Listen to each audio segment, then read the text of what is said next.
Jasmine Crockett recently made statements on the House floor about Republicans taking money from someone named Jeffrey Epstein.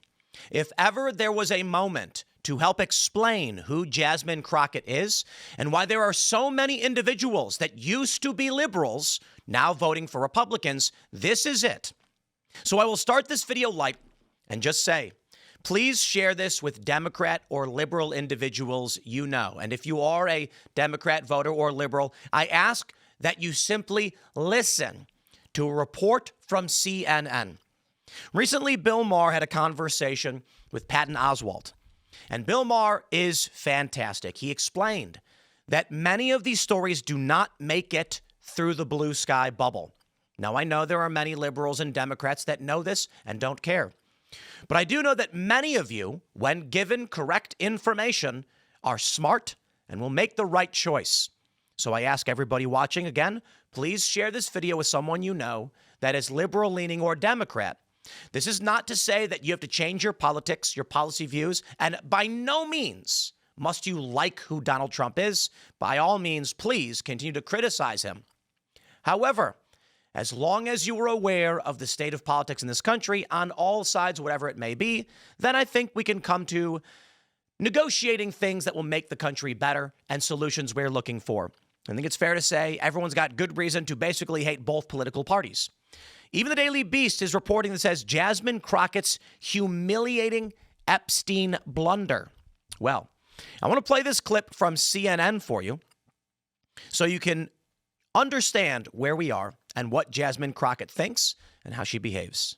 One Democrat who's been on defense over Jeffrey Epstein is Stacey Plaskett. She represents the Virgin Islands. She was texting with Jeffrey Epstein the day of Michael Cohen's hearing. Her questions pretty closely followed the text messages between the two of them to ask about Rona Graff, Trump's longtime assistant. You were defending her today, or in recent days, yesterday, and you talked about Republicans taking money from a Jeffrey Epstein. Here's what you said. But let's pause real quick to give a shout out to today's sponsor, PDS Debt. Check out pdsdebt.com/Timcast today. Debt from credit cards isn't an accident. It's a system built to keep Americans down. The banks profit, the creditors win, and families lose. Every call, every fee, and every high-interest trap is another reminder the game is rigged. But there's another side of the story. PDS Debt has already helped hundreds of thousands fight back, cutting debt, ending the calls, and putting money back where it belongs in Americans' pockets, not the banks. Whether you're struggling with credit cards, personal loans, or medical bills, PDS Debt has custom options to help you get out of debt. They go beyond the numbers to understand your unique financial situation and craft a personalized plan designed just for you. There's no minimum credit score required.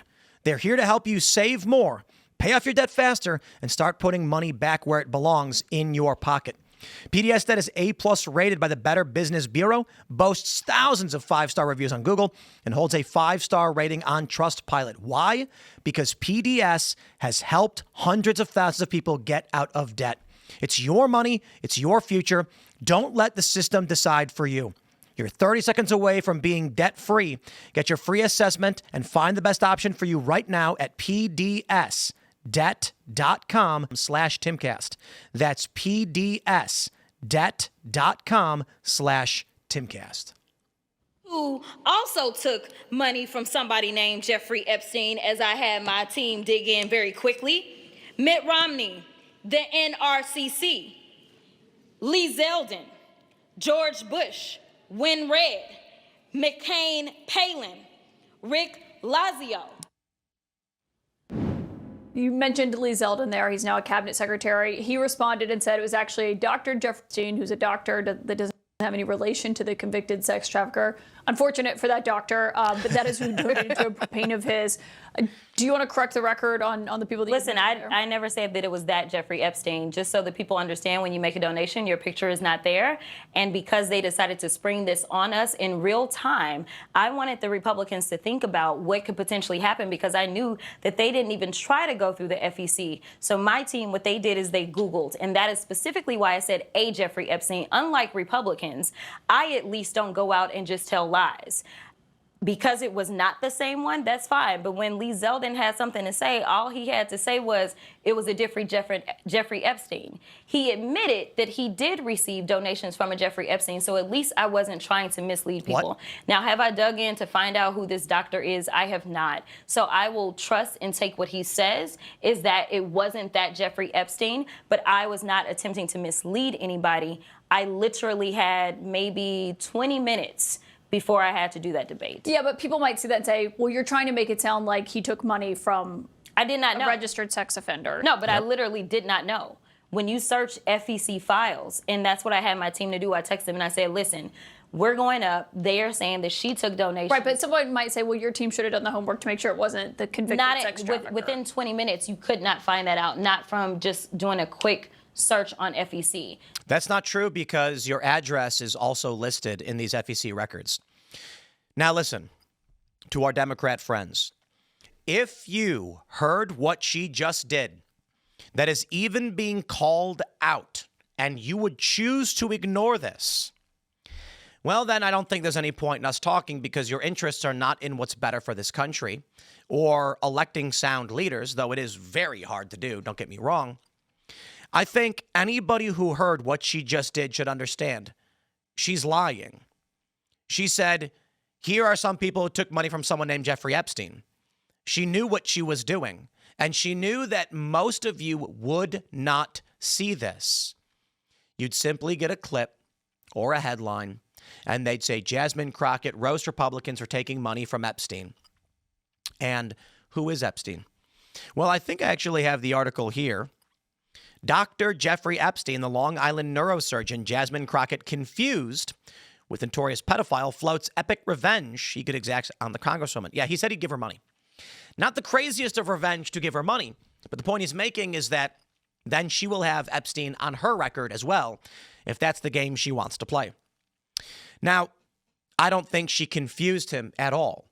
When you look at the FEC records and you can see that they're clearly different individuals, I think it was patently obvious Jasmine Crockett was framing this in such a way so that people who don't pay attention would believe Jeffrey Epstein had funded prominent Republican personalities and politicians, which maybe he did, but this was a lie.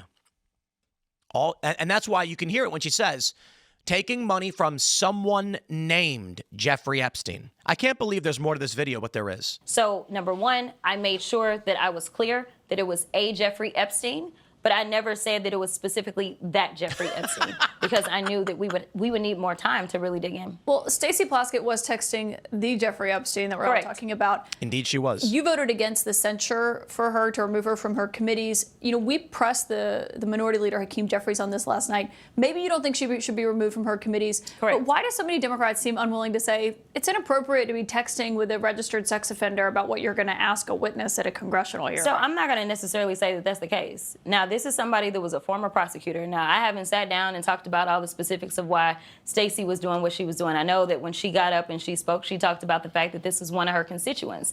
At the end of the day, what I know of prosecutors is that they are typically talking to co-defendants. They are typically talking to the people that have the best information. And what you had was you had the former attorney for the president that was sitting there. And honestly, we knew, or she knew, or at least Jeffrey Epstein presented that he was very cozy with the president.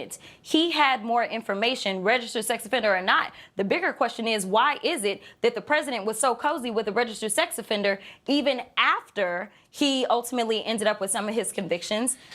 Lord help us. Epstein hated Trump. He was helping Stacey Plaskett question Michael Cohen. He had provided her with information that she could use to go after Donald Trump. And we have this from Business Insider to add to the mix. Maximum amounts allowed. How Jeffrey Epstein's political donations won him and his pedophile island a powerful ally. That's right. Jeffrey Epstein was providing funding to Plaskett. She was doing what he wanted her to do. So when she's in a hearing with Michael Cohen and she is asking questions of Michael Cohen that is going to help create a criminal case against Donald Trump, I can't say that I'm surprised. And I can't say that I'm surprised to see Democrats defending Plaskett. Now, by all means, release the Epstein files. Trump never should have called it a hoax. They should have been released from day one. We get it. I think most of the damning evidence has been destroyed at this point. But what we're dealing with is something that runs deep in every direction. I think you'll find that there are prominent pro-Republican personalities wrapped up in whatever Epstein was doing. He was a rich guy with $500 million, and people wanted his money. Stacey Plaskett was the delegate from the Virgin Islands. It means she's on committees in Congress, but she doesn't vote when it comes to the floor. She needed $250,000, and Jeffrey Epstein could easily cough up that $30K. And so what happens? We know that politicians are bought and paid for. So when you've got the rep from the Virgin Islands, to be fair, delegate, she doesn't vote, and Jeffrey Epstein wants influence, he buys her. The same is true for every major corporation. So let's not play any games or mince any words. Big corporations buy politicians all the same. The Democratic Congressional Campaign Committee and the National Republican Campaign Committee, I believe that's what it's called, the NRCC and the DCCC, require members of Congress fundraise on their behalf so they have a national war chest to get individuals elected. When you come into Congress, they tell you, you have a target, you have to get us this money. In this instance, they told Stacey Plaskett $250,000. Isn't that kind of crazy? That's how it works. And so we end up with Matt Gaetz. He tells us this story where he walks in and after getting elected and they say, we need what do they say? We want $250,000 from you. And so Matt Gaetz says, what will I get it if I give you $500,000? They promise him committees. He'll be able to introduce certain bills and bring them to the floor. That's the way the game is played. It's the way the game has always been played. And so here we are. Stacey Plaskett, implicated directly, helping build a case against Donald Trump with advice from Jeffrey Epstein, nay, direction. And Jasmine Crockett lying out through her teeth. Amazing, isn't it? So what can I say? If this isn't convincing to you, or at least making you question where you are, then I don't know what to tell you. Maybe you didn't actually care about what was best for this country. I'll leave it there. Smash the like button. Share the show with everyone you know. Stay tuned. We got more coming up for you. We'll be back tonight at 8 p.m. Of course, we've got the Culture War Live, and we'll see you all then.